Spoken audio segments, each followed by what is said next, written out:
Assalamualaikum warahmatullahi wabarakatuh. Pada kesempatan kali ini kami akan mempresentasikan hasil PPT kami yang berjudul peningkatan keasaman atau penurunan pH. Adapun anggota kelompok kami yaitu saya sendiri, Salsabila, Muhammad Novel Ardi Safi, dan Aditya Islami Ghazalba. Adapun pengertian pH dan skala keasaman. pH adalah singkatan dari potensial of hydrogen, adalah ukuran konsentrasi ion H+ dalam larutan. Skala pH berkisar dari 0 hingga 14. Ini adalah ukuran yang digunakan untuk menunjukkan tingkat keasaman atau kebasahan dalam suatu larutan atau zat. pH kurang dari 7 menghasilkan larutan bersifat asam, yang dimana semakin kecil angkanya semakin kuat tingkat keasamannya. Contohnya air aki memiliki pH 1.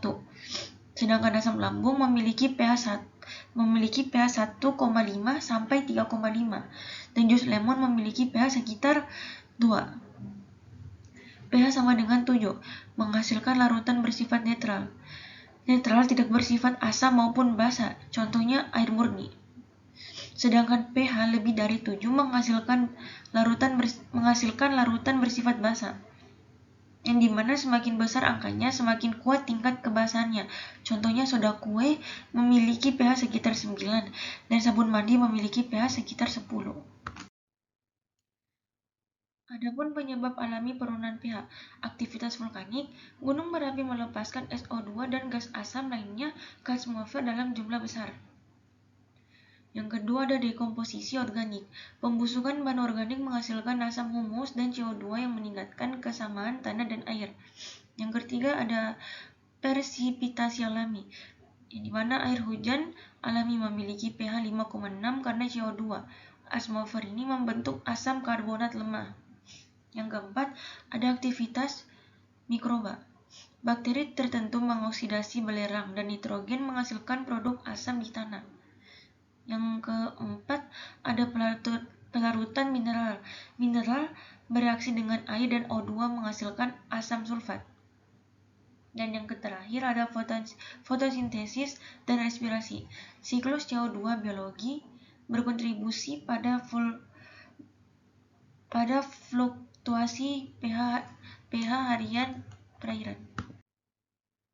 Penyebab buatan antropogenik. Faktornya antropogenik adalah segala penyebab kerusakan atau perubahan lingkungan yang berasal dari aktivitas, tindakan, atau kelalaian manusia, bukan dari proses alam. Ini mencakup berbagai kegiatan sehari-hari, hingga skala industri yang berdampak pada ekosistem. Adapun penyebabnya yang pertama yaitu pembakaran bahan bakar fosil, batu bara, minyak, dan gas menghasilkan SO2 dan NOx yang membentuk hujan asam. Yang kedua ada industri dan manufaktur. Emisi gas alam dari pabrik kimia, smelter logam, dan industri kertas. Yang ketiga ada pertanian intensif. Pupuk nitrogen, urea, amonium terurai menghasilkan ion H+ yang mengasamkan tanah. Yang keempat ada limbah cair industri, yang dimana pembuangan air limbah asam dari pertambangan, galvani, dan tekstil ke sungai. Yang kelima, emisi kendaraan. Gas buang mobil melepaskan NO2 dan partikel yang bereaksi di atmosfer. Dan yang terakhir ada pertambangan. Achievement drainage dengan singkatan AMD, yaitu air dari tambang batu bara dan logam sangat asam. pH kurang dari 3. Pengasaman laut.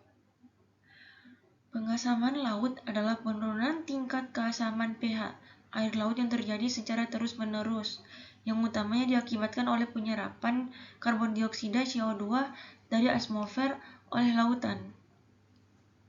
Penyebab utama dari pengasaman laut yaitu aktivitas manusia seperti pembakaran bahan bakar fosil dan alih fungsi lahan melepaskan miliaran ton CO2 ke atmosfer.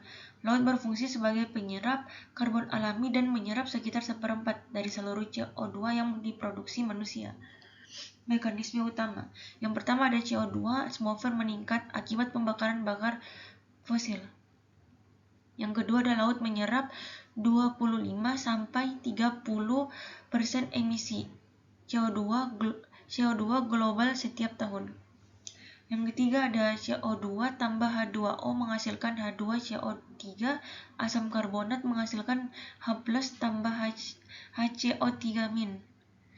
Dan yang terakhir ada pH laut turun dari 8,2 menjadi 8,1.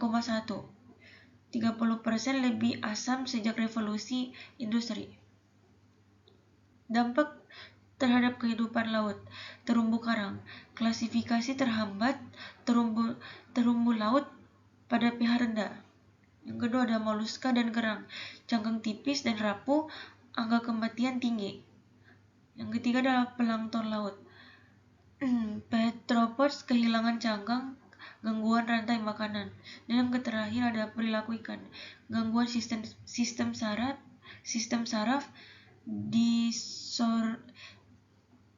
disorientasi navigasi pada ikan. Baik, sini saya akan lanjutkan ke slide 6, yaitu hujan asam. Hujan asam terbentuk akibat pelepasan gas sulfur dioksida atau SO2 dan nitrogen oksida ke atmosfer yang umumnya berasal dari pembakaran bahan bakar fosil, aktivitas industri, dan kendaraan bermotor. Setelah berada di atmosfer, gas tersebut bereaksi dengan uap air dan oksigen membentuk senyawa asam seperti asam sulfat dan asam nitrat.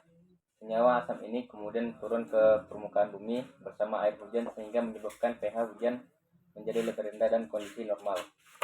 Dampaknya sangat luas terhadap lingkungan hutan, dan vegetasi dapat mengalami kerusakan karena daun menjadi lebih rentan dan kemampuan fotosintesis menurun.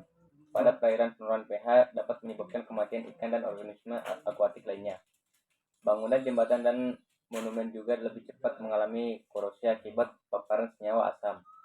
Selain itu, kesuburan tanah menurun karena unsur hara penting tercuci. Kualitas air minum dapat terganggu dan polutan asam di udara berpotensi menyebabkan iritasi serta gangguan dan sistem pernapasan manusia. Baik, lanjut ke pengasaman tanah. Pengasaman tanah terjadi ketika nilai pH tanah menurun sehingga tanah menjadi lebih asam. Salah satu penyebabnya adalah curah hujan yang tinggi yang mengakibatkan pencucian unsur-unsur basah seperti kalsium dan magnesium dari dalam tanah. Penggunaan pupuk amonium secara berlebihan juga berkontribusi terhadap penurunan pH karena proses nitrifikasi melepas ion hidrogen atau H+ ke dalam tanah. Proses dekomposisi bahan organik menghasilkan berbagai asam organik seperti asam humat dan asam sulfat yang turut meningkatkan keasaman tanah. Selain itu, aktivitas akar tanaman juga dapat melepaskan ion H+ dan senyawa organik tertentu selama proses penyerapan unsur hara. Ketika pH tanah turun di bawah 5,5, beberapa unsur seperti aluminium dan mangan menjadi lebih mudah larut, bersifat racun bagi tanaman. Ketersediaan unsur hara penting bagi fosfor, kalsium, magnesium, dan molibdenum juga menurun sehingga tanaman kesulitan memperoleh nutrisi yang dibutuhkan. Aktivitas mikroorganisme tanah terganggu dan pada akhirnya produktivitas pertanian dapat mengalami penurunan yang cukup signifikan. Kemudian slide 9, dampak terhadap ekosistem air. Penurunan pH perairan memberikan dampak langsung terhadap berbagai organisme yang hidup di dalamnya. Ikan menjadi salah satu kelompok yang paling terdampak karena kondisi asam merusak ginsang, mengganggu proses reproduksi, menghambat pertumbuhan, dan pada kondisi ekstrim menyebabkan kematian massal. Banyak spesies ikan tidak mampu bertahan ketika pH turun hingga di bawah 5. Invertebrata seperti udang kecil, larva serangga, dan organisme dasar perairan biasanya lebih sensitif terhadap perubahan pH, sehingga populasinya sering menurun lebih dahulu. Hilangnya organisme ini dapat mengganggu rantai makanan karena mereka merupakan sumber makanan penting bagi berbagai jenis ikan. Perubahan pH juga dapat menyebabkan makroalga berkembang lebih dominan sehingga keseimbangan ekosistem terganggu. Burung air ikut terkena dampaknya karena berkurangnya ketersediaan makanan dari lingkungan perairan. Di sisi lain, aktivitas bakteri mengurai menjadi lebih lambat sehingga proses dekomposisi bahan organik dapat berjalan optimal dan menyebabkan penumpukan bahan organik di dasar perairan. Slide 10, pH minimum toleransi biota air dan dampak terhadap manusia. Setiap organisme memiliki batas minimum pH yang berbeda untuk dapat bertahan hidup. Keong air umumnya memerlukan sekitar 7, sedangkan cacing sekitar 5,5. Udang, kepiting, dan ikan mas memerlukan kondisi yang mendekati netral. Katak dan beberapa jenis alga mampu bertahan pada kondisi yang lebih asam dibandingkan organisme lainnya. Apabila pH turun melewati batas toleransi tersebut, organisme akan mengalami stres fisiologis, gangguan penurunan reproduksi hingga kematian. Bagi manusia, kondisi lingkungan yang terlalu asam dapat menimbulkan berbagai masalah yang bersifat asam, mampu melarutkan logam berat seperti timbal, tembaga, dan aluminium dari pipa maupun lingkungan sekitarnya, sehingga berpotensi membahayakan kesehatan apabila dikonsumsi dalam jangka panjang. Produktivitas pertanian juga menurun akibat berkurangnya kesuburan tanah, sehingga dapat mempengaruhi ketahanan pangan. Polutan asam di udara seperti SO2 dan NO2 berpotensi menyebabkan asma, bronkitis, dan gangguan pernapasan lainnya. Infrastruktur seperti jembatan, gedung, dan jaringan perpipaan juga lebih cepat rusak akibat korosi. Selain itu, logam berat yang terakumulasi pada ikan dan pertumbuhan dapat masuk ke rantai makanan dan akhirnya dikonsumsi oleh manusia. Slide 11, indikator dan pengurangan pH. Maksudnya indikator dan pengukuran pH.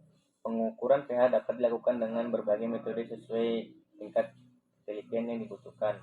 pH meter elektroda merupakan metode yang paling akurat karena mampu memberikan nilai pH secara langsung dengan tingkat kesalahan yang sangat kecil. Hal ini banyak ditemukan dalam penelitian laboratorium maupun pemantauan kualitas lingkungan.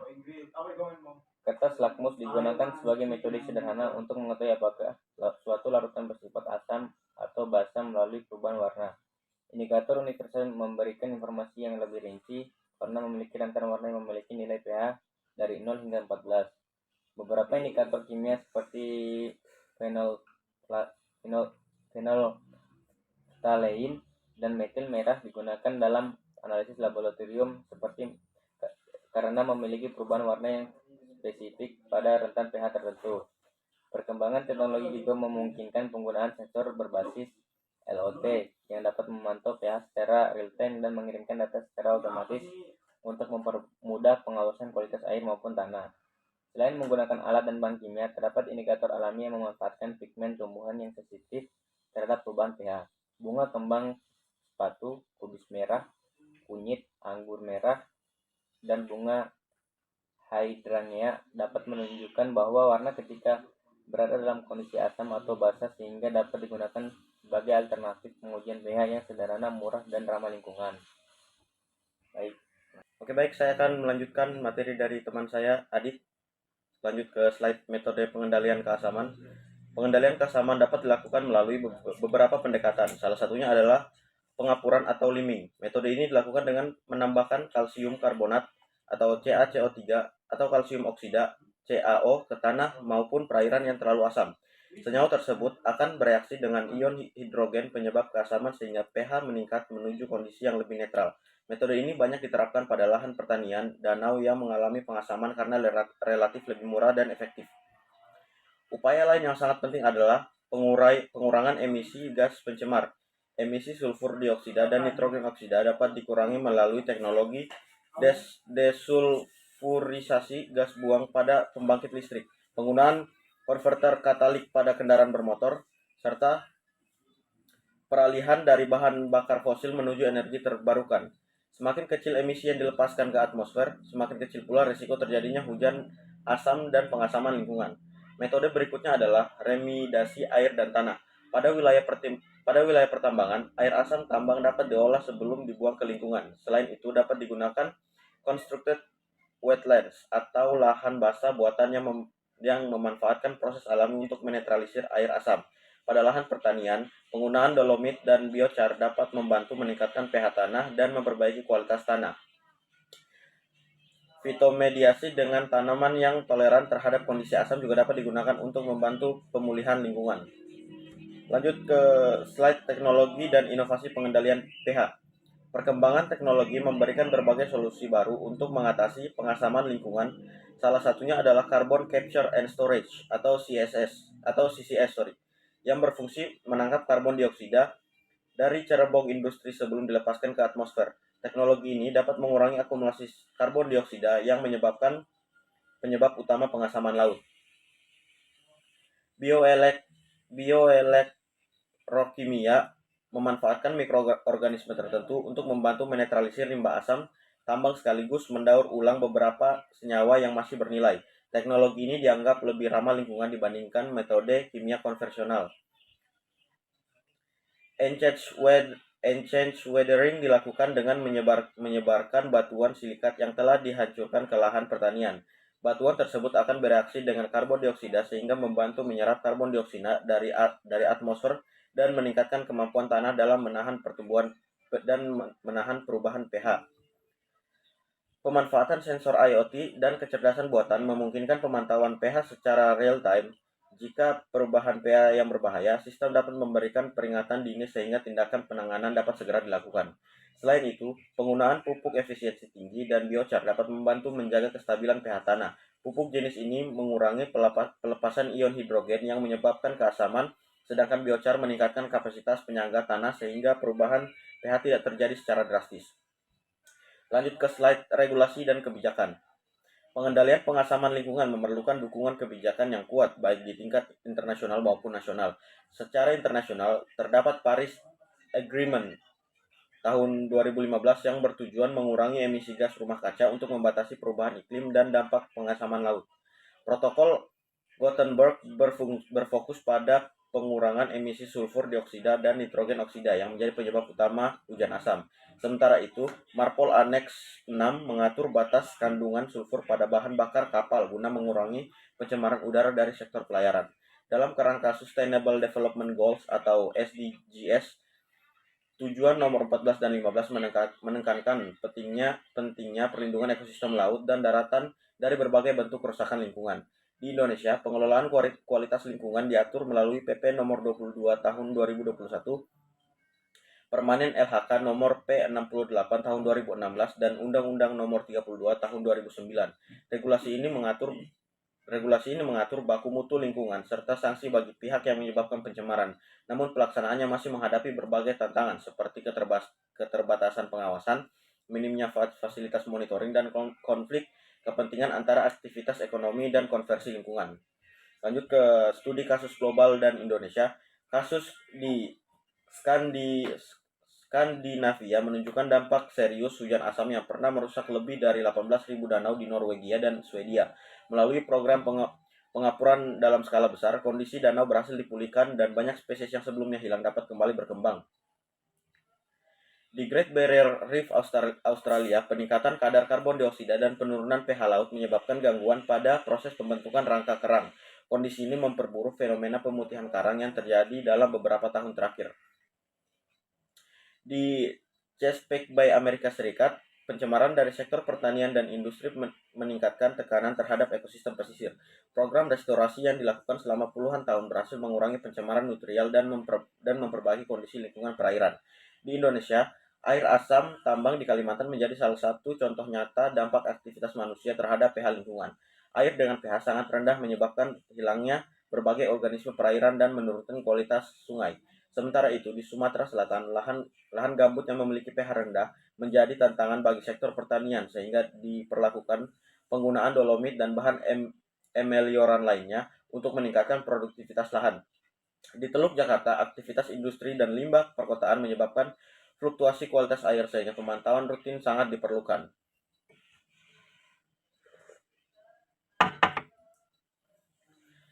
Lanjut ke slide peran masyarakat dan aksi nyata. Masyarakat memiliki peran penting dalam mengurangi penyebab pengasaman lingkungan. Penggunaan transportasi umum, bersepeda, atau berjalan kaki dapat membantu mengurangi emisi kendaraan bermotor yang menghasilkan nitrogen oksida. Penghematan energi juga berkontribusi dalam mengurangi penggunaan bahan bakar fosil sebagai sumber listrik. Semakin rendah konsumsi energi yang tidak perlu, semakin kecil emisi yang dilepaskan ke lingkungan. Dalam kegiatan pertanian, penggunaan pupuk organik dan kompos dapat membantu menjaga keseimbangan pH tanah. Mengurangi penggunaan pupuk kimia secara berlebihan juga dapat menekan laju pengasaman tanah. Pengelolaan sampah yang baik serta tidak membuang limbah ke sungai dan laut membantu menjaga kualitas lingkungan. Selain itu, edukasi dan penyebaran informasi mengenai pentingnya menjaga pH lingkungan dapat meningkatkan kesadaran masyarakat sehingga lebih banyak orang yang terlibat dalam upaya pelestarian lingkungan.